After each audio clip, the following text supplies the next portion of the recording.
Hey guys, welcome to my channel. আমি মনামি আজকে তোমাদের জন্য নিয়ে চলে এসেছি ব্রেড পকোড়ার রেসিপি। এইরকম দোকানের মতো যদি ব্রেড পকোড়া বাড়িতেই বানিয়ে নেওয়া যায় তাহলে আশা করি দোকান থেকে আর কিনে নিতে হবে না। আমি এখানে দুটো আলুকে আগে থেকে সেদ্ধ করে নিয়ে নিয়েছি, আর নিয়েছি মাঝারি সাইজের একটি পেঁয়াজ, 4-5টা কাঁচা লঙ্কা, 4-5 কোয়া রসুন আর আদা। এরপর কড়াইতে অ্যাড করব 2-3 চামচ সর্ষের তেল, তাতে দিয়ে দেব 1 চামচ জিরে। এরপরে অ্যাড করব আগে থেকে কুচিয়ে রাখা পেঁয়াজ। বেশ কিছুক্ষণ নেড়ে চেড়ে এরপরে অ্যাড করে দেব আগে থেকে কুচিয়ে রাখা রসুন, আদা, কাঁচা লঙ্কা কুচি। কাঁচা গন্ধ চলে যাওয়া অবধি ভালো করে নেড়ে চেড়ে তাতে অ্যাড করে দেব 1 চামচ লবণ। এইবার অ্যাড করে দেব 1 টিস্পুন হলুদ, আর দিয়ে দেব 1 টিস্পুন শুকনো লঙ্কার গুঁড়ো, 1 টিস্পুন ধনে গুঁড়ো, আর দিয়ে দেব 1 টিস্পুন জিরে গুঁড়ো।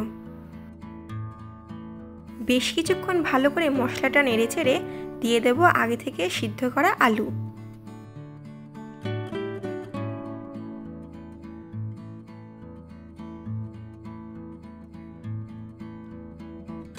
আলুর সাথে ভালো করে মশলাটা নেড়ে চেড়ে দিয়ে দেব ধনেপাতা কুচি। তারপরে অ্যাড করে দেব 1 টিস্পুন গরম মশলার গুঁড়ো।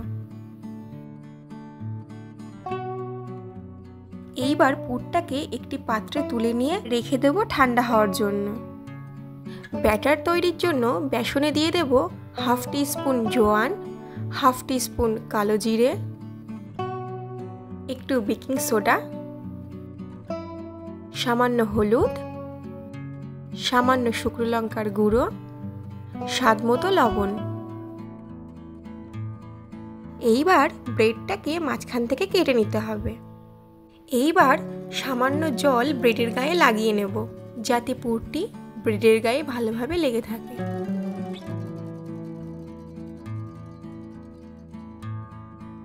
এইবার পুরটাকে ভালোভাবে সারা পাউরুটির গায়ে লাগিয়ে নেব।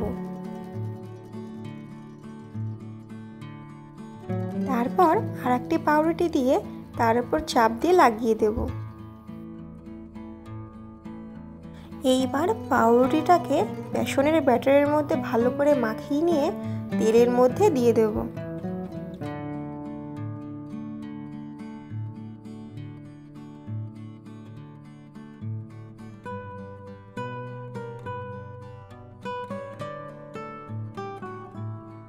মিডিয়াম ফ্লেমে বেশ লাল লাল করে ভেজে তুলে নেব।